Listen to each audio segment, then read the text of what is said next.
Muraho neza. Ese nawe hari ukuntu ujya ukoresha telefoni ukumva iri kugushyuhana cyane? Izi zose ni apurikasiyo ziba zirimo ziratera ubushyuhe muri fone yawe. Dore rero ukuntu wagabanya ubushyuhe muri telefone yawe. Uraza ugashaka apurikasiyo yitwa furize. Urabona ko njye nyifite hano. Ngiyi hano ndayifite kugira ngo murimo murayireba. Uraza ukayikirikaho bisanzwe kugira ngo muri kureba hano hantu handitse adi.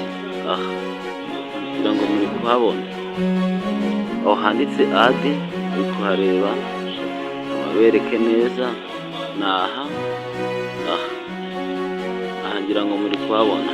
Niho uza ugakirika, wamara gukirika izi zose baba bakwereka na apurikasiyo ziba zirimo ziratera ubushyuhe muri telefoni yawe, kandi zinatuma telefoni yawe igenda gake.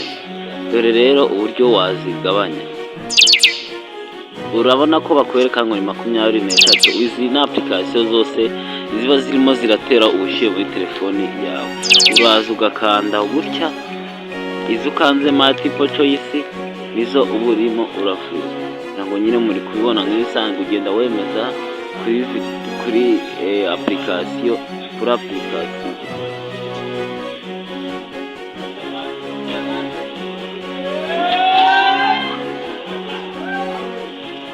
wemeza hose ukemeza. Iyo urangije kwemeza izo ushaka, uraza ugakanda ahanditse oke. Bibereka neza aha handitse oke. Aha niho uza ukemeza. Then wamara kwemeza, urabona ko za apurikasiyo zawe zihita ziba furize, zijya kuri furize bisanzwe. Urabona aha ngaha zagabanutse, zabaye za zindi zose nagize gute nazifurize. Ushaka noneho gukora anifurize, uraza n'ubundi ugasubira hano kuri apurikasiyo yawe ya furize, ukahemeza.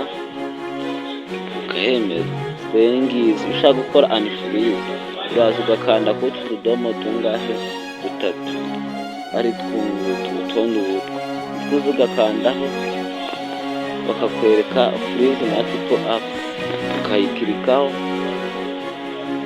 N'ubundi iyo uje ugabona zino apurikasiyo zimeze bisanzwe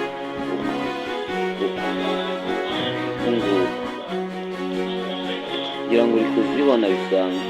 Izo uza ukagenda ukora multiple choice, uhitamo. Wamara guhitamo n'ubundi zo wemeza, ugakanda hehe kuri oke kugira ngo muri kuhabona.